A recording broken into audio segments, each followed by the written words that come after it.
بادشاہ نے ایک مجلس سجائی اور اس مجلس میں خود اوپر بیٹھ گئے، اسٹیج بنایا، اور امام طحاوی کے لیے بھی اسٹیج بنایا.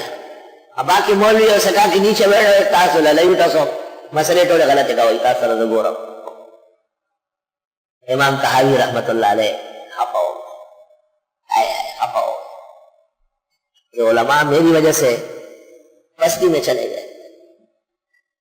جب مجلس بالکل بہار پر آئی، خوب عروج پر آئی، امام طحاوی نے کہا میں نے دوبارہ غور کیا، میرا موقف غلط ہے، مولویوں کا صحیح ہے. بادشاہ نے کہا اچھا چلو کوئی بات نہیں. بادشاہ نے علماء سے کہا آئندہ تم بھی اوپر بیٹھو گے. جب بادشاہ سلامت کی اجازت لے کے چلا گیا، امام طحاوی نے کہا اے سنو تم اب بھی غلطی کرو، لیکن بادشاہ کے دل میں تمہاری تحقیر آئی تھی، اس کا علاج ضروری تھا. میں نے اپنے آپ کو غلط کہا کہ آپ کی عزت بحال ہو جائے. یہ ہمارے بزرگ احناف کا کمال ہے. علماء کو کہا مسئلہ وہی ہے جو میں نے تمہیں سمجھایا، اس میں ذرا فرق نہیں ہے، لیکن میں بادشاہ کے سامنے تمہیں ذلیل نہیں ہونے دوں گا.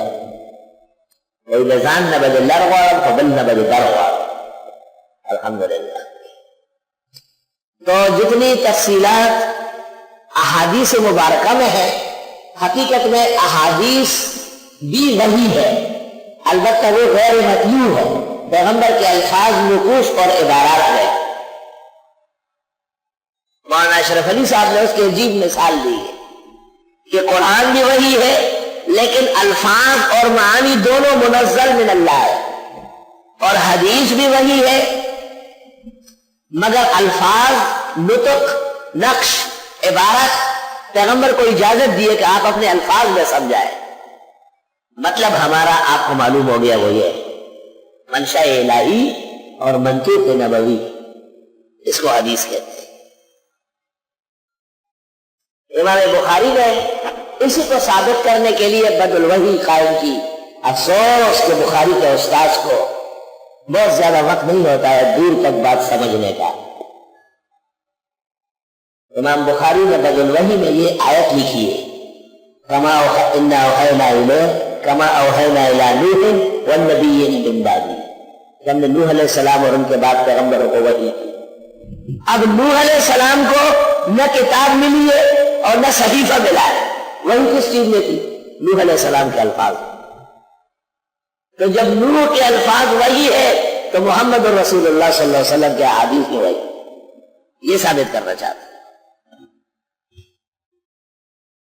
اور ختم نبوت کا بھی اشارہ ہے کہ نوح تشریح نبوت کا پہلا ہے اور محمد رسول اللہ صلی اللہ علیہ وسلم تشریح و تفصیل نبوت کا خاتم اور مختم صلی اللہ علیہ وسلم، خاتم و مختم.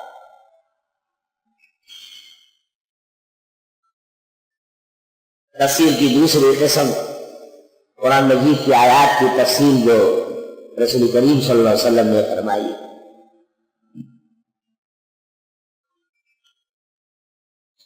اللہ اکبر.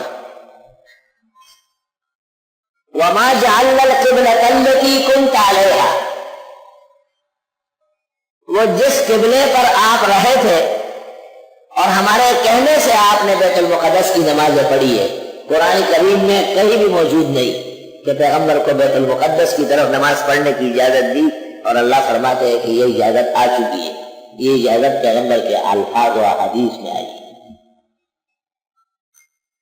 مولانا اشرف علی صاحب نے اس کی عجیب مثال دی ہے، روا کی حکیم الامت.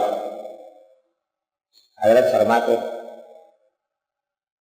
ایک بادشاہ ایک آرڈر پاس کرتا ہے اور وہ فرماتے ہیں یہ میرا لکھا ہوا ہے، بسم اللہ الرحمن الرحیم، بادشاہ سلامت کی طرف سے قوم اور رعایا کے نام یہ پیغام ہے، والسلام، مہر، دستخط سب، بادشاہ سلامت.